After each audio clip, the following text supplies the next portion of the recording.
നിത്യസഹായിയായ പരിശുദ്ധ അമ്മയുടെ കരം പിടിച്ചവർ ആരും നിരാശരായി തീർന്നിട്ടില്ല. ജീവിതത്തിലേക്ക് പിന്തിരിഞ്ഞു നോക്കുമ്പോൾ ആ അമ്മയുടെ കരുതലും സംരക്ഷണവും അനുഭവിച്ച നിരവധി ജീവിതങ്ങൾ ഇന്നും നമുക്ക് ചുറ്റുമുണ്ട്. ദൈവമാതാവിനോട് അപേക്ഷിച്ചാൽ എല്ലാ കാര്യങ്ങളും സാധിച്ചു കിട്ടും എന്ന വിശ്വാസം ബാല്യം മുതലേ അഭ്യസിച്ചു പോന്ന് ഇപ്പോഴും ആ അമ്മയുടെ കരുതലിൽ ജീവിക്കുന്ന ഒരു വ്യക്തിത്വം പാലാ ജനറൽ ഹോസ്പിറ്റലിലെ ഗൈനക്കോളജി വിഭാഗത്തിലെ ഡോക്ടറായ ഡോക്ടർ ഷൈനി ടോം തൻ്റെ ജീവിതത്തിൽ പരിശുദ്ധ ദൈവമാതാവ് ഇടപെട്ട അനുഭവങ്ങൾ പങ്കുവയ്ക്കുന്നു. എൻ്റെ ജീവിതത്തിൽ പരിശുദ്ധ അമ്മയുടെ മധ്യസ്ഥം വഴിയായി അനേക അനുഭവങ്ങൾ എൻ്റെ ജീവിതത്തിലുണ്ടായിട്ടുണ്ട്. അത് ഈ നിമിഷം ഒന്ന് പങ്കുവയ്ക്കാൻ ആഗ്രഹിക്കുകയാണ്. പരിശുദ്ധ അമ്മയുടെ മധ്യസ്ഥം ഞാൻ എൻ്റെ ചെറുപ്പകാലം മുതലേ പരിശുദ്ധ അമ്മയോട് വളരെ അടുത്ത് വന്ന് കഴിഞ്ഞിരുന്നത്. എൻ്റെ ചെറുപ്പകാലത്തിൽ ഞാൻ എൻ്റെ ഇടവക പാറപ്പള്ളിയാണ്. ചങ്ങനാശ്ശേരി പാറയിൽ ഇടവകയിലെ പാറയിൽ മാതാവിൻ്റെ അടുത്ത് ഒന്ന് പ്രാർത്ഥിക്കാൻ എനിക്കൊരു പതിവായിരുന്നു. അന്ന് ആ അമ്മയുടെ ഗ്രോട്ടോയുടെ മുമ്പിൽ നിന്ന് എത്രയും തേള മാതാവേ എന്ന പ്രാർത്ഥന ചൊല്ലുകയും പതിവാണ്. ആ പ്രാർത്ഥന ചെല്ലുമ്പോൾ എനിക്കൊരു സന്തോഷവും ഒരാത്മധൈര്യവും ഉണ്ടാകുമായിരുന്നു. എല്ലാ ദിവസവും തന്നെ വിശുദ്ധ ബലിയിൽ പങ്കുകൊള്ളാൻ ആഗ്രഹിക്കുമായിരുന്നു. അത് ഉച്ചകഴിഞ്ഞ് രണ്ടാമത്തെ കുർബാനയോട് ചേർന്ന് പോകുമ്പോൾ അത് കഴിഞ്ഞ് കുറച്ച് നേരം മാതാവിൻ്റെ മുമ്പിൽ ഇരുന്ന് കുറച്ച് നേരം പ്രാർത്ഥിക്കാനുള്ള അവസരം കിട്ടും. ആദ്യത്തെ കുർബാനയാണെങ്കിൽ അതിനുള്ള സമയം കിട്ടാറില്ല. അതുകൊണ്ട് രണ്ടാമത്തെ കുർബാനയ്ക്ക് ശേഷം, സ്കൂളില്ലാത്ത ദിവസങ്ങളിൽ രണ്ടാമത്തെ കുർബാനയ്ക്ക് ശേഷമായിരുന്നു പോയിക്കൊണ്ടിരുന്നത്. അപ്പോൾ അവിടെ നിന്ന് മാതാവിനോട് എന്ത് മധ്യസ്ഥ പ്രാർത്ഥിച്ചാലും സാധിക്കും എന്നൊരു ബോധ്യം എനിക്കുണ്ടായിരുന്നു. അതോടൊപ്പം തന്നെ ഈ മാതാവ് ഞങ്ങളുടെ അടുത്ത് തന്നെ ലത്തീം പള്ളിയുണ്ട്. ആ ലത്തീം പള്ളിയിൽ എല്ലാ ശനിയാഴ്ചകളിലും നിത്യസഹായ മാതാവിൻ്റെ നൊവേന നടക്കുന്നുണ്ട്. അപ്പോൾ അതിന് അമ്മ സ്ഥിരമായി പോകും. അപ്പോൾ എനിക്കും അമ്മയുടെ കൂടെ പോകാൻ വളരെ ആഗ്രഹമായിരുന്നു. അപ്പോൾ അത് വെച്ചുകൊണ്ട് ഞാൻ ഈ ചെറുപ്രായത്തിൽ ഒരു പ്രാവശ്യം നിത്യസഹായ മാതാവിൻ്റെ നൊവേനയ്ക്ക് പോയി കഴിഞ്ഞപ്പോൾ എന്താണെന്ന് എനിക്ക് മനസ്സിലാകുന്നില്ല. എല്ലാവരും ഇങ്ങനെ എഴുതിയിട്ട് പ്രാർത്ഥനകൾ എഴുതിയിടുന്നു, അച്ഛനെ വിളിച്ച് പറയുന്നു. അത് കഴിഞ്ഞിട്ട് അത് കാര്യം സാധിച്ചു എന്ന് പറഞ്ഞ് മാതാവിൻ്റെ മധ്യസ്ഥതയാൽ ഇന്ന കാര്യം സാധിച്ചത് നന്ദി എന്നൊക്കെ പറഞ്ഞ് വിളിച്ച് പറഞ്ഞപ്പോൾ ഞാനും ഓർത്ത് ഒരു ദിവസം ഒന്ന് എഴുതിയിട്ടാലോ. എനിക്കന്നൊരു സ്കോളർഷിപ്പ് എക്സാം ഉണ്ടായിരുന്നു. ലോവർ പ്രൈമറി സ്കൂളിൽ പഠിക്കുമ്പോഴാണ്. അന്ന് ഞാൻ ഓർത്ത് LSS സ്കോളർഷിപ്പിന് കിട്ടുകയാണെങ്കിൽ മാതാവിൻ്റെ മധ്യസ്ഥതയെ തേടി പ്രാർത്ഥിക്കുന്നു. കിട്ടുകയാണെങ്കിൽ ഉപകാരസ്മരണയായി മാതാവിൻ്റെ മുമ്പിൽ വന്ന് എഴുതിയിടാമെന്ന് പറഞ്ഞ് പ്രാർത്ഥിക്കുക. അത് കഴിഞ്ഞത് ഒരു കുഴപ്പമില്ലാതെ ആ സ്കോളർഷിപ്പ് എക്സാം പാസ്സായി. അന്ന് ആ സ്കോളർഷിപ്പിന് 30 രൂപ, വർഷം 30 രൂപ മാത്രമാണ്. പക്ഷേ ആ 30 രൂപ എൻ്റെ സ്വന്തം കൈകൊണ്ട് ഞാൻ അധ്വാനിച്ചൊരു വലിയ സമ്പാദ്യം പോലെയാണ് ഞാനത് കരുതുന്നത്. അപ്പോൾ എനിക്ക് ആ മാതാവിനോടൊരു അറ്റാച്ച്മെൻറ്റ് തോന്നി. അത് കഴിഞ്ഞ് എനിക്ക് ജീവിതത്തിൽ ഇങ്ങനെ ഓരോ കാലങ്ങളിലും ചെറുപ്പകാലങ്ങളിൽ പഠിച്ചുകൊണ്ടിരിക്കുമ്പോൾ എല്ലാം മാതാവിൻ്റെ മുമ്പിൽ വന്ന് പ്രാർത്ഥിച്ചു കഴിഞ്ഞാൽ എന്താണേലും മാതാവ് ഈശോയോട് പറയും. ആ മധ്യസ്ഥം ജീവിതത്തിൽ തീർച്ചയായിട്ടും പ്രയോജനപ്പെടും. അതുകൊണ്ട് എനിക്ക് ആരെങ്കിലും മാതാവിനടുത്ത് പള്ളിയിൽ പോയി പ്രാർത്ഥിക്കാത്തവരോട് എനിക്ക് മനസ്സുകൊണ്ടൊരു ദേഷ്യമാണ്. കാരണം എല്ലാവരും അവനവൻ്റെ കാര്യം ചെന്ന് പറയട്ടെ, ഒരു കാര്യവും നടക്കാതിരിക്കില്ല എന്ന് എനിക്ക് ഉറപ്പാണ്. എന്ത് എന്ന് ചോദിച്ചാലും സാധിച്ചിരിക്കും. അപ്പോൾ ആ ചെറുപ്പത്തിൽ നമുക്ക് കാര്യം സാധിക്കണമെന്നൊരു വിചാരം അല്ലാതെ വേറെ അഡീഷണൽ അഡീഷണൽ കാര്യങ്ങളൊന്നുമില്ല. എങ്ങനെയും ഒരു കാര്യം ചെന്ന് പറയുന്നു, പ്രാർത്ഥിക്കുന്നു. അതിന് പ്രത്യേകിച്ച് നന്ദി പറയാനൊന്നും പോകില്ല. നമുക്കറിയാം അനുഭവത്തിൽ നിന്ന് മാതാവാണ്, മാതാവിൻ്റെ മധ്യസ്ഥ ഉണ്ടെന്നറിയാം, ഈശോയോട് പ്രാർത്ഥിക്കുന്നുണ്ട്, പ്രയോജനം ഉണ്ടെന്നറിയാം. അല്ലാതെ പ്രത്യേകിച്ച് നന്ദി പറയാറില്ല. ഓരോ കാര്യം ആവശ്യപ്പെടുമ്പം എന്താണ് ആവശ്യം അതനുസരിച്ച് മുമ്പോട്ട് പോകും. കാര്യങ്ങൾ ആവശ്യമുള്ളപ്പോൾ മാത്രം കാര്യമായിട്ടത് പറയും, എന്നിട്ട് തിരിച്ചു പോരും. അങ്ങനെ പഠിച്ചുകൊണ്ടിരുന്ന കാലത്ത് തന്നെ എൻ്റെ കൂടെയുള്ള ചില വിദ്യാർത്ഥിനികളും ഈ പള്ളിയിൽ വന്ന് മാതാവിൻ്റെ സന്നിധിയിൽ പരീക്ഷാ സമയങ്ങളിൽ പ്രാർത്ഥിക്കുക പതിവാണ്. അപ്പോൾ അവർക്കും നല്ല പെർഫോമൻസ് പരീക്ഷയ്ക്ക് കിട്ടുന്നുണ്ടപ്പോൾ ഞാൻ ഓർത്ത് അതുകൊള്ളാം, നമ്മൾ നന്നായിട്ട് പ്രാർത്ഥിച്ചിട്ട് ഒരുങ്ങിപ്പോയി കഴിഞ്ഞ് കഴിഞ്ഞാൽ നല്ല മാർക്ക് കിട്ടുമല്ലോ എന്ന് ഓർത്ത് മാതാവിൻ്റെ മധ്യസ്ഥതയിൽ ഞാൻ പോയി മാതാവിൻ്റെ സന്നിധിയിൽ നിന്ന് പ്രാർത്ഥിക്കുമായിരുന്നു. അങ്ങനെ പ്രാർത്ഥിക്കുക. നമ്മൾ പഠിച്ച വിഷയങ്ങളൊക്കെ പഠിക്കാനാണെങ്കിലും വളരെ സ്പീഡിൽ പഠിക്കാൻ പറ്റും. ഈ മാത്തമാറ്റിക്സ് ഒക്കെ ചെയ്യുമ്പോൾ ഒരു തെറ്റ് വരാതെ സ്പീഡ് ചെയ്യാൻ പറ്റും. പരീക്ഷയ്ക്കാണെങ്കിലും നല്ല പെർഫോമൻസ് കിട്ടുമായിരുന്നു. ഒരു 10ാം ക്ലാസ്സൊക്കെ ആയി കഴിഞ്ഞപ്പോൾ 10ാം ക്ലാസ്സിൽ അത് കഴിഞ്ഞപ്പോൾ നമുക്കൊരു ചെറിയ അഹങ്കാരമോ എന്തിനാ ഈ പഠിച്ചു കഴിഞ്ഞാൽ നമുക്ക് എന്നാണെങ്കിലും നല്ല മാർക്ക് കിട്ടുമല്ലോ, അതിനുവേണ്ടി പ്രത്യേകിച്ച് പ്രാർത്ഥിക്കാൻ എന്നാ ഇരിക്കുന്നത്. അപ്പോൾ ഞാൻ നോക്കുമ്പോൾ എൻ്റെ ഒരു കൂട്ടുകാരത്തി വളരെ ദൂരെ നിന്ന് വന്ന് വൈകുന്നേരം എല്ലാ ദിവസവും വൈകുന്നേരം SSLCയുടെ എക്സാം കഴിഞ്ഞ് വന്നിട്ട് മാതാവിൻ്റെ സന്നിധിയിൽ നിന്ന് മുട്ടുകുത്തി പ്രാർത്ഥിച്ചിട്ട് പോകുന്നത് ഞാൻ കാണുമായിരുന്നു. ആ കുട്ടിക്ക് ആണ് സ്കൂൾ ടോപ്പറായിട്ട് മാർക്ക് കിട്ടിയത്. ഞാൻ അതിൻ്റെ താഴെയായിരുന്നു മാർക്ക്. അപ്പോൾ എനിക്ക് മനസ്സിലായി. അന്ന് ഞാൻ ആ കുട്ടിയോട് ചോദിച്ചിരുന്നു, എന്താണ് ഏതായാലും നന്നായിട്ട് പെർഫോം ചെയ്താലേ എന്നെ എല്ലാ ദിവസവും ഇങ്ങനെ വരുന്നെന്ന് ചോദിച്ചാൽ പറഞ്ഞ്, നമ്മുടെ മാർക്കൊന്നും കുറയാതിരിക്കാനായിട്ട് നമുക്ക് പ്രാർത്ഥിക്കണം. പരീക്ഷ വാല്യുവേഷനൊക്കെ നടക്കുമ്പോൾ എന്ത് വേണം സംഭവിക്കാം, അതുകൊണ്ടാണെന്ന് പറഞ്ഞു. പക്ഷേ വളരെ നല്ല വിചാരിച്ചതിലും നല്ല മാർക്ക് ആ കുട്ടിക്ക് കിട്ടി. അങ്ങനെ നമ്മുടെ ജീവിതത്തിൽ അന്നൊക്കെ മാർക്ക് വാങ്ങുക, നല്ല മാർക്ക് വാങ്ങുക, നല്ലൊരു അഡ്മിഷൻ കിട്ടുക എന്നൊരു ചിന്ത മാത്രമേ ഉള്ളൂ. അപ്പോൾ എനിക്ക് ജീവിതത്തിൽ തീർച്ചയായിട്ടും ഈ എന്ന് പ്രാർത്ഥിച്ചാലും സാധിക്കും എന്നൊരു തോന്നൽ പൂർണ്ണമായിട്ടും ഉണ്ട്, പൂർണ്ണമായൊരു വിശ്വാസമുണ്ട്. കാരണം മാതാവിൻ്റെ മധ്യസ്ഥത അത്ര ബലപ്പെട്ട ഒരു മധ്യസ്ഥതയാണ്. ഏത് അപകട സാഹചര്യം വന്നാലും മാതാവ് നമ്മളെ പ്രൊട്ടക്റ്റ് ചെയ്യും. എന്ത് മുമ്പോട്ട് എവിടെ നടക്കണമെങ്കിലും മാതാവ് നമ്മുടെ കൂടെ ഉണ്ടെന്ന് ബോധ്യമുണ്ടായിരുന്നു. എത്രയും ദയുള്ള മാതാവിലുള്ള നിരന്തരമായ ആശ്രയം ഈ ജീവിതത്തിൻ്റെ അടിസ്ഥാനമായിരുന്നു. വിദ്യാഭ്യാസ കാലഘട്ടം ഉൾപ്പെടെ തൻ്റെ ജീവിതത്തിൽ പരിശുദ്ധ അമ്മയുടെ കരുതൽ ദർശിക്കുവാൻ സാധിച്ചതായി ഡോക്ടർ സാക്ഷ്യപ്പെടുത്തുന്നു. ഞാൻ പിന്നെ പ്രീ ഡിഗ്രി കഴിഞ്ഞു. പ്രീ ഡിഗ്രിക്ക് ഞാൻ ഉദ്ദേശിച്ചാലും നല്ല മാർക്ക് കിട്ടി. അത് കഴിഞ്ഞ് MBBS എൻട്രൻസ് നല്ല ടൈറ്റാണെന്ന് എനിക്കറിയാമായിരുന്നു. അപ്പോൾ ഞാൻ ഓർത്തു എൻട്രൻസിന് മാതാവിനോട് മധ്യസ്ഥത വ്യാഴ്ച പ്രാർത്ഥിക്കണമെന്ന് കരുതി ഞാൻ എല്ലാ ദിവസവും പള്ളി കുർബാന ഇതുപോലെ തന്നെ കുർബാന കഴിഞ്ഞിട്ട് പാറപ്പള്ളിയിൽ പോയിരുന്ന പാറപ്പള്ളിയിൽ നല്ലൊരു പ്രത്യേക സ്ഥലം, എല്ലാ ദിവസവും കുർബാനയ്ക്ക് നിൽക്കാനൊരു പ്രത്യേക സ്ഥലമുണ്ട്. ആ സ്ഥലത്ത് നിന്ന് തന്നെ എല്ലാ ദിവസവും കുർബാന കൂടും. അത് കഴിയുമ്പം കുർബാന കഴിഞ്ഞിട്ട് മാതാവിൻ്റെ മുമ്പിൽ നിന്നുകൊണ്ട് ഇങ്ങനെ പ്രാർത്ഥിക്കും. അപ്പോഴീ എത്രയും ദയുള്ള മാതാവേ എന്നൊരു പ്രാർത്ഥന ഞാൻ പ്രത്യേകം ചൊല്ലി പ്രാർത്ഥിക്കുമായിരുന്നു. മാതാവിനെ ഞാൻ കാണുമ്പോഴാണ് എനിക്കൊരു സന്തോഷം. മാതാവിൻ്റെ ആ ഗ്രോട്ടോ അതൊരു ആരാധനയൊന്നുമല്ല, പക്ഷേ മാതാവിൻ്റെ ആ ഗ്രോട്ടോ നമ്മൾ ഒരു 2x2 കോൺവെർസേഷൻ പോലെ എനിക്ക് ഫീൽ ചെയ്യുമായിരുന്നു. ഗ്രോട്ടോ കാണുമ്പോൾ നമുക്ക് ആ മാതാവ് നമ്മുടെ മുമ്പിൽ നിൽപ്പുണ്ട് എന്നൊരു ഫീലിംഗ് നന്നായിട്ട് കിട്ടും. അപ്പോൾ അതായത് നോക്കി പ്രാർത്ഥിക്കുമ്പോഴാണ് എനിക്ക് അതിൻ്റെ ഒരു ഉൾക്കാഴ്ച, ഒരു കൂടുതൽ ബലം കിട്ടുന്നത്. അങ്ങനെ ഞാൻ പ്രീ ഡിഗ്രി പരീക്ഷ കഴിഞ്ഞിട്ട് എൻട്രൻസ് പരീക്ഷ എഴുതി കഴിഞ്ഞ് എനിക്ക് ഓരോ ദിവസവും ഞാനിങ്ങനെ പ്രാർത്ഥിച്ചിങ്ങനെ പോരുമ്പോൾ എൻ്റെ മനസ്സിലുണ്ട് ദൈവം കാണിക്കും, കിട്ടും എന്നൊരു വിശ്വാസം വരുന്നുണ്ട്. പക്ഷേ പിന്നെ നമുക്കൊരു സംശയമാണ് കിട്ടുമോ എന്ന്. അത് കഴിഞ്ഞ് ഞാൻ വിചാരിച്ചതിലും എനിക്ക് എന്നാലും അഡ്മിഷൻ കിട്ടി. നല്ല റാങ്കോടെ കൂടി തന്നെ കിട്ടി. പലരും ഞാൻ കിട്ടുമെന്ന് വിചാരിച്ച് പലർക്കും കിട്ടിയിട്ടുമില്ല. അപ്പം ഞാൻ ദൈവം എന്നെ ഒത്തിരി അധികം വളരെയധികം അനുഗ്രഹിക്കുന്നുണ്ട്. ദൈവത്തിൻ്റെ ഒരു പ്രത്യേക പദ്ധതിയായിരുന്നല്ലോ എന്നെനിക്ക് മനസ്സിലായി. അത് കഴിഞ്ഞിട്ട് MBBS ജോയിൻ ചെയ്ത് കഴിഞ്ഞപ്പം നമ്മൾ ഈ കിട്ടിയ അനുഗ്രഹങ്ങൾ നമുക്കറിയാം. തീർച്ചയായിട്ടും ഈശോയോട് പ്രാർത്ഥിച്ചിട്ടാണ്, മാതാവിൻ്റെ മധ്യസ്ഥത അയച്ചുണ്ട്, ദൈവത്തിൻ്റെ കൃപയുണ്ട്. എന്നാലും നമ്മൾ കാണുമ്പം ഇത്രയും നാൾ നമ്മളൊരു കോൺവെൻറ്റ് സ്കൂളുകളിലൊക്കെയാണ് പഠിച്ചിരുന്നത്. സെയിൻറ്റ് ആൻസീസ് അസംഷനിലൊക്കെ പഠിക്കുമെന്ന് പറഞ്ഞു കഴിഞ്ഞാൽ ക്ലാസ് തുടങ്ങുന്നതിന് മുമ്പ് ഒരു പ്രാർത്ഥന കാണും. ആ ഒരു ചിട്ട മാറിയിട്ട് ഗവൺമെൻറ് കോളേജിലോട്ട് കയറി ചെല്ലുമ്പോൾ അവിടെ പ്രത്യേകിച്ച് ഒരു ചിട്ടയൊന്നുമില്ല, ഒരു സൈലൻറ്റ് പ്രെയർ ഒന്നുമില്ല. നമ്മൾ രാവിലെ ക്ലാസ്സിൽ ചെല്ലുന്നു, ടീച്ചേഴ്സ് ക്ലാസ് എടുക്കുന്നു, അങ്ങ് പോകുന്നതും വരുന്നതും ഒക്കെ ഒരു ചിട്ടയൊന്നുമില്ല. ക്ലാസ് ടൈം 1 hour എന്നുള്ള അത് കാണും. അതല്ലാതെ ഒരു പ്രെയറോടുകൂടി ഒരു ക്ലാസ്സിൽ അത് നമുക്ക് അപ്പോൾ ഒരു അസ്വസ്ഥത ഉണ്ടാക്കുമായിരുന്നു. പക്ഷേ അടുത്ത് തന്നെ ഹോസ്പിറ്റൽ കോളേജിനോട് അടുത്ത് തന്നെ ഒരു മുടിയൂർക്കര എന്ന് പറഞ്ഞ പള്ളിയുണ്ട്. ആ പള്ളിയിൽ പോയി എല്ലാ ദിവസവും ഇതേപോലെ തന്നെ പ്രാർത്ഥിക്കും. പക്ഷേ ആ പ്രാർത്ഥന അനുഭവം ഈ പഴയ പോലത്തെ ഈ പാറപ്പള്ളിയിൽ നിന്ന് പ്രാർത്ഥിക്കുന്ന പോലത്തെ ഒരു അനുഭവം അന്ന് നമുക്ക് വരികയല്ലേ. പരീക്ഷ വരുമ്പോൾ മാത്രമേ നമ്മളങ്ങോട്ട് അങ്ങ് ആഞ്ഞ് പ്രാർത്ഥിക്കുള്ളൂ. എല്ലാ സമയത്ത് നമുക്ക് അത്ര അങ്ങോട്ട് കിട്ടത്തില്ല. കാരണം നമ്മുടെ കൂടെയുള്ള ബാക്കിയുള്ളവർക്ക് അത്രയും ഒരു വിശ്വാസം ഉണ്ടോ എന്നറിയത്തില്ലാത്തതുകൊണ്ട് നമുക്ക് കൂട്ടും കാണുകയില്ല പള്ളിയിൽ പോകാൻ. എന്നാലും ആരെങ്കിലുമൊക്കെ കൂട്ട് കിട്ടി പള്ളിയിൽ പോവും, പ്രാർത്ഥിക്കും.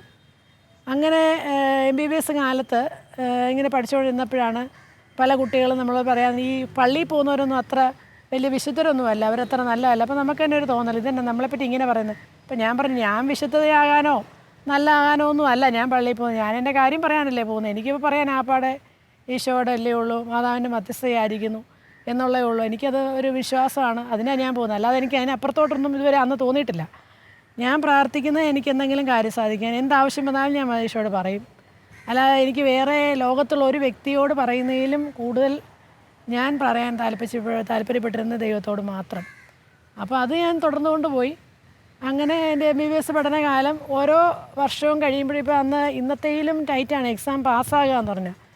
അപ്പോൾ ഓരോ വർഷങ്ങളിലെ എക്സാം പാസ്സാകുക എന്ന് പറയുന്നത് പല ബ്രിം സിറ്റുവേഷനിലും ഒരു കുഴപ്പവുമില്ലാതെ പാസ്സായി പോകാനുള്ള കൃപ ദൈവം എനിക്ക് തന്നു. തോറ്റൊന്നും പോകാതെ തന്നെ MBBS പാസ് ഔട്ട് ആകാൻ പറ്റി.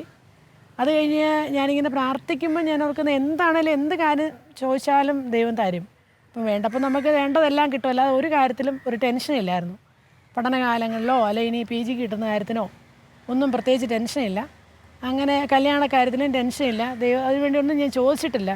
ദൈവം വേണ്ടത് വേണ്ട സമയത്ത് ക്രമീകരിക്കും, അത് വേണ്ടപ്പോൾ അങ്ങ് ചോദിച്ചാൽ മതി എന്നൊരു ബോധ്യത്തിലാണ് പിന്നെ അങ്ങോട്ട് മുമ്പോട്ട് പോയിക്കൊണ്ടിരുന്നത്. അങ്ങനെ കുറച്ച് കാലം കഴിഞ്ഞ് ഹൗസ് സയൻസ് കഴിഞ്ഞിട്ട് ഞാൻ MBBS കഴിഞ്ഞ് കല്യാണവും കഴിഞ്ഞ് കഴിഞ്ഞപ്പം ഒരു ഹോസ്പിറ്റലിൽ വർക്ക് ചെയ്യുക. അന്ന് PG ഇല്ല. ഹോസ്പിറ്റലിൽ വർക്ക് ചെയ്യുമ്പോൾ എനിക്ക് കിട്ടിയത് പാലക്കാടൊരു ഹോസ്പിറ്റലിലാണ്. അന്ന് പാലക്കാട് ഹോസ്പിറ്റലിൽ കിട്ടിക്കഴിഞ്ഞപ്പം വീട്ടുകാർക്കൊന്നും ഞങ്ങൾ ദൂരോട്ടാണല്ലോ പോയെന്നൊരു വിഷമമുണ്ട്. അപ്പം വീട്ടുകാരെല്ലാവരും ഇടപെട്ട് ഒരു ട്രാൻസ്ഫർ ഓർഡർ ഉണ്ടാക്കി എടുത്തു. തിരിച്ച് കോട്ടയം ഏരിയയിൽ വടവാതൂർക്ക് പോസ്റ്റിംഗ് വാങ്ങിച്ചു. പക്ഷേ അധികം താമസിയാതെ തന്നെ വടവാതൂർ ഏരിയയിലോട്ട് ഓർഡർ വന്നു. പക്ഷേ ഈ ഓർഡർ ക്യാരി ഔട്ട് ചെയ്യാനായിട്ട് വളരെ കാലങ്ങളെടുത്തു. ആ ഓർഡറിനകത്ത് എഴുതിയിരുന്ന ഒരു സബ്സ്റ്റിറ്റ്യൂട്ട് വരാതെ എന്നെ വിടരുന്നു. അപ്പോൾ ഞാനോർത്ത് അത്രയും നാളും നമ്മൾ ഒരു പലതവണ തിരുവനന്തപുരത്ത് പോയി ട്രാൻസ്ഫർ വാങ്ങിച്ചു. പക്ഷേ അപ്പോഴെനിക്ക് മനസ്സിലായി ദൈവത്തിൽ ആശ്രയിച്ചാൽ മാത്രമേ ഈ കാര്യത്തിൽ തീരുമാനം ഉണ്ടാവുള്ളൂ. അപ്പോൾ ഞങ്ങൾ രണ്ടുകൂടെ ഒരുമിച്ച് കൊന്തയെല്ലി പ്രാർത്ഥിക്കുമായിരുന്നു ആ സമയങ്ങളിൽ. ആ കൊന്തയെല്ലി പ്രാർത്ഥിക്കുകയും എല്ലാ ദിവസവും വിശുദ്ധ കുർബാനയെ പ്രമുഖരുടെ അവസരം കിട്ടി. പാലക്കാട് മറ്റൊരു ഹോസ്പിറ്റലും സ്കൂളും പള്ളിയും ഉണ്ടായിരുന്നു. അങ്ങനെ കിട്ടി. അതിനോട് ചേർന്ന് കൊന്തയെല്ലിയുള്ള ആത്മാർത്ഥമായൊരു പ്രാർത്ഥനയ്ക്ക് ശേഷം എളുപ്പ വഴിയാൽ പകരം ഒരാൾ വരികയും ഞാൻ അവിടെ നിന്ന് റിലീവ്ഡ് ആവുകയും ചെയ്തു. അങ്ങനെ അന്നും ആ കൊന്തയുടെ ബലം എനിക്ക് ഭയങ്കരമായിട്ട് ജീവിതത്തിൽ ഫീൽ ചെയ്തൊരു സന്ദർഭമായിരുന്നു. കൊന്തയെല്ലിയുള്ളൊരു പ്രാർത്ഥന ദൈവത്തിൻ്റെ മുമ്പിൽ വളരെയധികം സ്വീകാര്യമാകുന്നതെന്ന് എനിക്ക് മനസ്സിലായി. പിന്നീട് അതാണെങ്കിൽ ആ കൊന്തയിൽ ഞാൻ ആദ്യമൊക്കെ സമർപ്പിച്ച് പ്രാർത്ഥിക്കുമ്പം കൊന്തയെല്ലുമ്പോൾ രണ്ടാമത്തെ ഭാഗം പരിശുദ്ധ മറിയമേ തമ്പുരാൻ്റെ അമ്മേ പാപികളായി ഞങ്ങൾക്ക് വേണ്ടി എപ്പോഴും ഞങ്ങളുടെ മരണസമയത്തും തമ്പുരാനോട് അപേക്ഷിക്കണമേ എന്നുള്ള പ്രാർത്ഥനയായിരുന്നു എന്നെ കൂടുതൽ സ്പർശിച്ചിരുന്നത്. കാരണം പരിസരത്തോടെ എനിക്ക് യാതനകൾ മാത്രമല്ലേ ഉള്ളൂ. അപ്പോൾ ഈ ആദ്യത്തെ ഭാഗത്തിന് ഞാൻ വലിയ പ്രസക്തി കൊടുക്കുകയില്ല, അത് വളരെ മയക്കേ പറയത്തുള്ളൂ. അന്ന് എനിക്കത് മനസ്സിലായിട്ടുമില്ല. അത് കഴിഞ്ഞിട്ട് പിന്നീടുള്ള കാലങ്ങളിലാണ് മനസ്സിലാകുന്നത് നന്മ പറഞ്ഞു പറയുമേ എന്നുള്ള പ്രാർത്ഥനയാണ് സത്യത്തിൽ വചനം. ആ വചനമാണ് നമ്മൾ ആവർത്തിക്കുന്നത്, അതിലാണ് നമ്മൾ വിശ്വാസം ഏറ്റുപറയുന്നത്. ആ വിശ്വാസത്തിൽ കൂടെയാണ് നമ്മൾ പരിശുദ്ധ മറിയത്തോടെ ഒരു യാതന പ്രാർത്ഥന നടത്തുന്നതെന്ന് പിന്നീട് മനസ്സിലായി. അപ്പം അങ്ങനെ ഉള്ള കാലങ്ങളിൽ അപ്പോൾ അതിന് മുമ്പ് ഞാനൊരു ധ്യാനം കൂടിയിരുന്നു, കരിസ്മാറ്റിക് ധ്യാനം കൂടിയിരുന്നു. അപ്പോൾ കരിസ്മാറ്റിക് ധ്യാനം കൂടിക്കഴിഞ്ഞപ്പോൾ എല്ലാവരും വചനത്തിലുള്ള ആശ്രയം കൂടുതൽ വേണമെന്നും വിശ്വാസ ജീവിതത്തിലേക്ക് കൂടുതൽ നയിക്കപ്പെടണം എന്നൊക്കെയുള്ള കാര്യങ്ങൾ പറഞ്ഞു വരുമ്പം മാതാവിൻ്റെ ഇൻ്റർസെഷനുള്ള പ്രാധാന്യവും അതിന് മുമ്പ് കുറഞ്ഞു പോയായിരുന്നു. കാരണം ഞങ്ങളുടെ കോളേജിൽ എന്ന് പറഞ്ഞു കഴിഞ്ഞാൽ പലതരം ഗ്രൂപ്പ് ആൾക്കാരുണ്ടായിരുന്നു. നോൺ കാത്തലിക് ഗ്രൂപ്പുണ്ട്, കാത്തലിക് ഗ്രൂപ്പുണ്ട്. അപ്പോൾ കാത്തലിക്സിന് മാത്രമേ ഈ മാതാവിൻ്റെ മധ്യസ്ഥ പ്രാർത്ഥനയ്ക്ക് പ്രാധാന്യമുള്ളൂ. അപ്പോൾ നോൺ കാത്തലിക് ഗ്രൂപ്പിലെന്ന് വെച്ച് കഴിഞ്ഞാൽ അവർ വചനം മാത്രം പറയുന്നു, പക്ഷേ അവർ വചനത്തിൽ വളരെ പ്രാധാന്യമുണ്ട്, വചനത്തിൽ ആശ്രയിച്ച് അവർ ശക്തിയായിട്ട് സ്തുതിക്കുന്നുണ്ട്, കാര്യങ്ങൾ സാധിക്കുന്നുണ്ട്. പക്ഷേ മാതാവിൻ്റെ ഒരു ഇൻ്റർസെഷൻ അവർ വളരെ പുച്ഛമായിട്ടാണ് കരുതുന്നത്. മേരി ഒരു മൊട്ടത്തോടല്ലേ എന്നൊക്കെയാണ്. നമുക്ക് അവരുടെ മുമ്പ് വെച്ച് നമുക്കൊരു നാണക്കേട് പോലായിരുന്നു അന്ന് മാതാവിനെ അങ്ങ് പ്രഘോഷിക്കാനോ മാതാവിനെ പറ്റി ഇപ്പോൾ കത്തോലിക്കൻ മാതാവിനെ ആരാധിക്കുകയല്ലേ എന്നൊക്കെ ഒരു തോന്നലായിരുന്നു അവരവർ ചെയ്തുകൊണ്ട്. ഇപ്പോൾ ഒരു തരത്തിൽ ആലോചിക്കുമ്പോൾ ഇങ്ങനെ ആണോ എന്ന് നമുക്ക് ചിന്ത വരും. അപ്പോൾ ആ സമയത്ത് മാതാവിൽ നിന്നുള്ളൊരു ശകലം അകൽച്ച വന്നിരുന്ന കാലത്താണ് ഞാൻ ഈ പാലക്കാട് ട്രാൻസ്ഫർ ആയി കഴിഞ്ഞിട്ട് കൊന്തയെല്ലി പ്രാർത്ഥിക്കുന്നതും അത് കഴിഞ്ഞ് ആ ഫലം കണ്ടപ്പോൾ എനിക്ക് മാതാവിൻ്റെ ഇൻ്റർസെഷൻ എന്തുമാത്രം പ്രാധാന്യമുണ്ടെന്ന് മനസ്സിലാക്കാനിടയ ഒരു അനുഭവമുണ്ട്. ചെറുപ്പകാലം കഴിഞ്ഞിട്ട് മുമ്പോട്ട് പോയി കഴിഞ്ഞ് MBBS കഴിഞ്ഞ് കഴിഞ്ഞപ്പോൾ കാലത്ത് ഏറ്റവും കൂടുതൽ എന്നെ സ്പർശിച്ച ഒരു അനുഭവം അതായിരുന്നു. ഈ ട്രാൻസ്ഫർ സമയത്ത് കൊന്തയെല്ലി പ്രാർത്ഥിച്ച് കഴിഞ്ഞപ്പം ഒരു തടസ്സവും കൂടാതെ ആദ്യം ഒരു തടസ്സവും ഇല്ലാതെ വെറും 2 മാസത്തിൽ ഓർഡർ കിട്ടി. ആ ഓർഡർ ഒന്ന് ക്യാരി ഔട്ട് ചെയ്യാനായിട്ട് ഈ മാതാവിൻ്റെ മധ്യസ്ഥ പ്രാർത്ഥന മാത്രമാണ് എനിക്ക് സാധിച്ചിരിക്കുന്നത്. ഒരു ഗൈനക്കോളജിസ്റ്റായ ഈ ഡോക്ടറുടെ ജീവിതം എന്നും പരിശുദ്ധ അമ്മയിൽ ആശ്രയിച്ചാണ് മുന്നോട്ടു പോകുന്നത്. ആതുര ശുശ്രൂഷ രംഗത്ത് പരിശുദ്ധ അമ്മയോട് കൂടെ നടക്കുന്ന ഡോക്ടർ ഈ രംഗത്ത് പരിശുദ്ധ അമ്മ നടത്തുന്ന അത്ഭുതങ്ങളെക്കുറിച്ച് നമ്മോട് പങ്കുവയ്ക്കുന്നു. പിന്നീട് ഞാനിങ്ങനെ ഇവിടെ കോട്ടയം ഏരിയയിൽ വർക്ക് ചെയ്യാൻ തുടങ്ങി. അത് കഴിഞ്ഞ് എനിക്കൊരു പോസ്റ്റ് ഗ്രാജുവേഷൻ വേണമെന്ന് ആഗ്രഹമുണ്ട്. പക്ഷേ പിള്ളേരായി 3 പിള്ളേരുണ്ട്. ആ പിള്ളേരുടെ വെച്ചുകൊണ്ട് ഉടനെ ഇങ്ങനെ പഠിച്ചെടുക്കാൻ പറ്റില്ല. അപ്പോൾ ഞാനത് ദൈവം ഏതായാലും സമയത്ത് നമുക്ക് തരേണ്ട കാര്യങ്ങൾ സമയത്ത് തരും എന്നൊരു വിശ്വാസത്തോടെ മുമ്പോട്ട് പോവുകയായിരുന്നു. അങ്ങനെ എനിക്ക് ആദ്യം MBBS കഴിഞ്ഞപ്പോൾ തന്നെ എനിക്ക് കിട്ടുമായിരുന്നു ഒരു ഗൈനക്കോളജിസ്റ്റുള്ള പോസ്റ്റ് ഗ്രാജുവേഷൻ കിട്ടുമായിരുന്നു. പക്ഷേ അത് ഞാൻ അന്ന് എടുത്തില്ല, കാരണം എനിക്ക് വലിയ താല്പര്യമില്ലാത്തൊരു ഫീൽഡായിരുന്നു. അത് കഴിഞ്ഞ് ഈ 10 വർഷം ഏകദേശം MBBS പാസ് ഔട്ടായി ഏകദേശം 10 വർഷം കഴിയുമ്പോഴാണ് പിന്നെ എഴുതുമ്പം എനിക്ക് കിട്ടിയ പോസ്റ്റ് ഗ്രാജുവേഷൻ ഈ ഗൈനക്കോളജി പ്രൊഫഷൻ വരുന്ന DGO തന്നെയാണ് കിട്ടിയത്. അപ്പം ഞാനത് ഇത് അന്നേ എനിക്ക് കിട്ടിയിരുന്നത് എടുക്കാതിരുന്നല്ലോ, ഇന്നിപ്പോൾ ഏതായാലും കിട്ടിയതല്ലേ, ഇനിയിപ്പം നഷ്ടപ്പെടുത്തണ്ട, ഇനി അങ്ങ് പഠിച്ചേക്കാന്നുള്ള രീതിയിൽ ഞാനങ്ങ് തുടർന്ന് പഠിക്കുകയായിരുന്നു. അപ്പോൾ എനിക്ക് ഒന്നാമത് ഗൈനക്കോളജി എടുക്കുന്നതിനൊരു മടുപ്പ് എന്താണെന്ന് വെച്ച് കഴിഞ്ഞാൽ ഏത് സമയത്ത് വിളിച്ചാൽ പോകണം. പിന്നെ എനിക്ക് ആ പ്രൊഫഷനോട് അതിനോട് വലിയ താല്പര്യമില്ല. ഒരു ഫിസിഷ്യനായിട്ട് മുമ്പോട്ട് പോകാനായിരുന്നു അന്ന് താല്പര്യം. അത് കഴിഞ്ഞിട്ട് ഈ പഠിച്ചുകൊണ്ടിരിക്കുന്ന കാലത്താണെങ്കിൽ ഇപ്പോഴേ ആരെ കണ്ടാലും ഒരു ടെൻഷൻ അടിക്കുന്ന ഒരു ഡിപ്പാർട്ട്മെൻറ്റാണ്. ഒരു ഓപ്പറേഷൻ വരുന്ന ഒരു റിസ്ക്, ഒരു നോർമൽ ഡെലിവറി, എന്തെങ്കിലും ഒരു പ്രോബ്ലം വന്ന ആൾക്കാർ തിരിഞ്ഞേറ്റം ബഹളം, അങ്ങനെ വഴക്കിടുന്ന ഒരു സിറ്റുവേഷൻ എല്ലാവരുടെയും വരും. അതൊക്കെ ഫേസ് ചെയ്യണമല്ലോ, പിന്നെ ഏത് രാത്രിയിലും വിളിച്ചാൽ പോകണമല്ലോ, അങ്ങനെയൊക്കെ ഓർത്തിട്ടായിരുന്നു ഗൈനക്കിനോടൊരു പൊതുവേ ഒരു പേടിയും വിഷമവും ഉണ്ടായിരുന്നു. ഏതായാലും ആ ഡിപ്പാർട്ട്മെൻറ്റ് കയറി കഴിഞ്ഞ് കഴിഞ്ഞിട്ട് ഞാൻ ആദ്യം കുറച്ച് കാലം പിന്നെ ഹെൽത്ത് സർവീസിൽ ഡിപ്പാർട്ട്മെൻറ്റിലായിരുന്നുകൊണ്ട് ഗൈനക്കോളജിസ്റ്റായിട്ട് തന്നെ വർക്ക് ചെയ്തില്ല. പെരിഫറൽ ഇൻസ്റ്റിറ്റ്യൂഷനിലായിരുന്നപ്പം മൊത്തം മെഡിക്കൽ ഫീൽഡ് തന്നെ കൈകാര്യം ചെയ്യായിരുന്നു. അത് കഴിഞ്ഞ് സ്പെഷ്യലിസ്റ്റായിട്ട് തന്നെ ഈ പാലാ ജനറൽ ഹോസ്പിറ്റലിൽ വന്നതിന് ശേഷം ആദ്യം ഞാൻ ഈ ആശുപത്രിയിലോട്ട് കാലുകുത്തുമ്പോൾ എന്നോട് എൻ്റെ കൂടെയുള്ള ഒരു ഡോക്ടറിനോട് പറഞ്ഞു, ആദ്യമായിട്ട് കാലുകുത്തുന്നതിൽ എത്രയും നീളം മാതാവേ ചെല്ലി അങ്ങ് കാലുകുത്താൻ പറ്റും.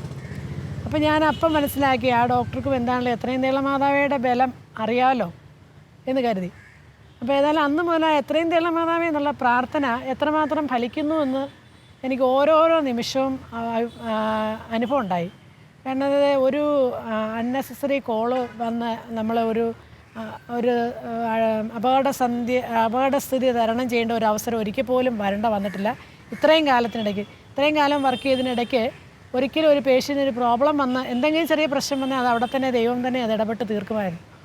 അങ്ങനെ പ്രോബ്ലം വരാതെ തന്നെ ഒരിക്കലും എൻ്റെ കഴിവല്ലാതെ എനിക്ക് പൂർണ്ണ ബോധ്യമുണ്ട് ദൈവം കൂടെ നിന്ന് ചെയ്യിപ്പിക്കുന്നതാണെന്നും അമ്മയുടെ മാധ്യസ്ഥം ഈ പ്രത്യേകിച്ച് ഗൈനക് ഫീൽഡിൽ അമ്മയുടെ മാധ്യസ്ഥം വളരെയധികം പ്രയോജനപ്പെടുന്ന അവസരങ്ങളുണ്ടായിട്ടുണ്ട്. അക്രൈസ്തവരായിട്ടുള്ള പല വ്യക്തികളിൽ നിന്നും ഞാനത് പഠിക്കാനിടയായി. ഒരു പ്രാവശ്യം ഒരു പ്രസവ മുറിയിൽ ലേബർ ടേബിളിൽ ഒരു പേഷ്യൻ്റ് കിടക്കുമ്പോൾ അക്രൈസ്തവയായ ഒരു നേഴ്സിംഗ് അസിസ്റ്റൻ്റ് അവിടെ നിന്ന് ഡിഫിക്കൽട്ട് ഡെലിവറിയാണ്. അപ്പം ഞാനങ്ങനെ സിസേറിയൻ ചെയ്യണോ വേണ്ടയോ എന്നിങ്ങനെ ആലോചിച്ചിങ്ങനെ നിൽക്കുന്ന സമയത്ത് അക്രൈസ്തവയായ ഒരു നേഴ്സിംഗ് അസിസ്റ്റൻ്റ് എന്നോട് പറഞ്ഞു, ഞാൻ അവരുടെ പേഷ്യൻറ്റിൻ്റെ ബൈസ്റ്റാൻഡറോട് പറഞ്ഞിട്ടുണ്ട് മാതാവിൻ്റെ ആ കുരിശടി പോയി തിരി കത്തിച്ചിട്ട് പ്രാർത്ഥിച്ചിട്ട് വരാൻ പറഞ്ഞു എന്ന്. അപ്പോൾ ഇവരത് പറഞ്ഞു വിടുകയും ആ നേരം കൊണ്ട് ഈ പേഷ്യൻ്റ് ഡെലിവറി ആകുകയും ഒരുമിച്ചായിരുന്നു.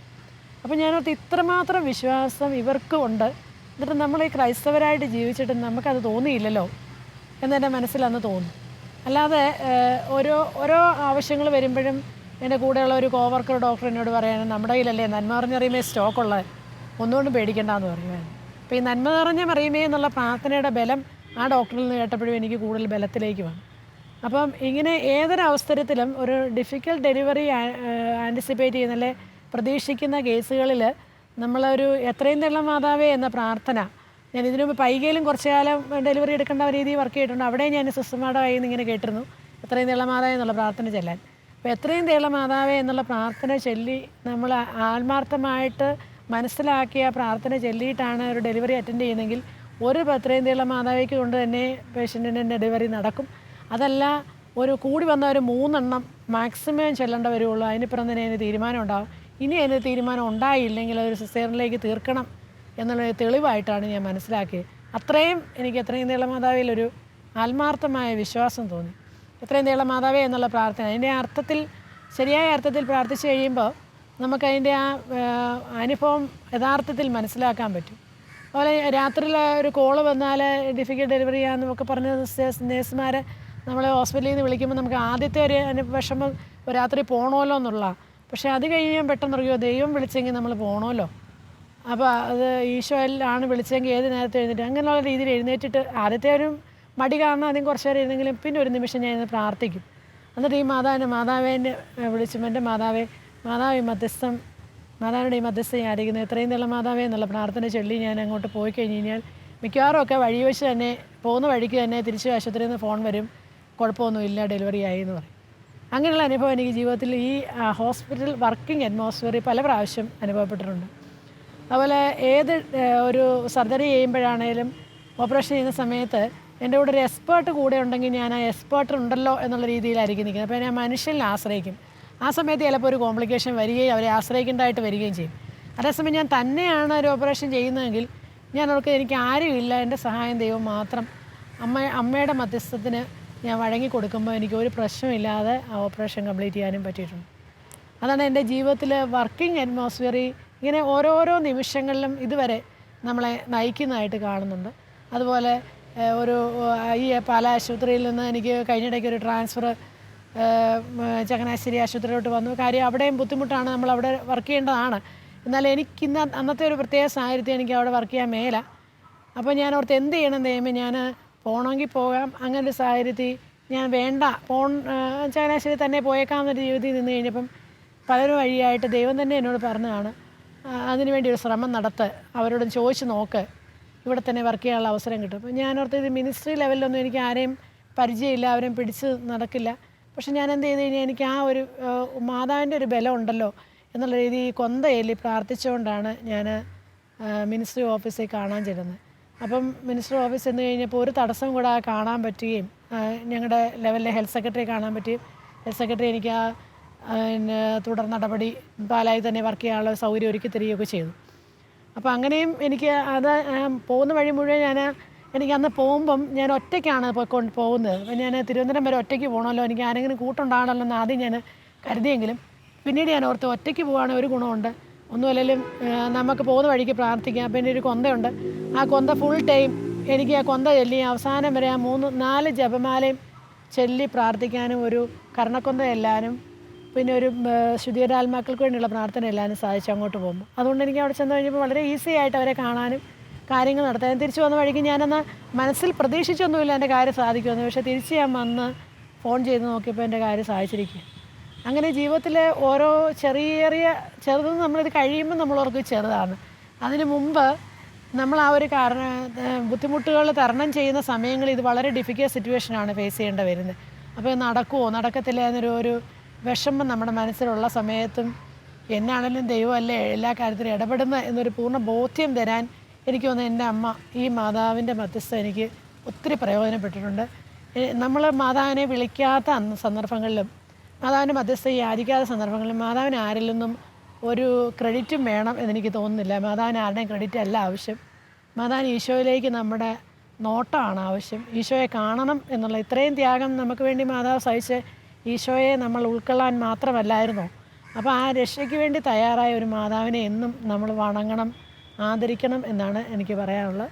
ഒരിക്കലും നമ്മൾ ആ മാതാവിൻ്റെ ഭക്തി വിടാതെ, മാതാവ് ഈശോയിൽ നിന്നാണ് പൂർണ്ണമായിട്ടും, പക്ഷേ ഈ ഭൂമിയിൽ കണ്ടതിലെ ഏറ്റവും വലിയ ഒരു വ്യക്തിയാണ് മാതാവ്. ആ മാതാവിൻ്റെ മധ്യസ്ഥം നമുക്കെന്നും ഒരു തുണയാകട്ടെ എന്ന് ഞാൻ പ്രാർത്ഥിക്കുകയാണ്.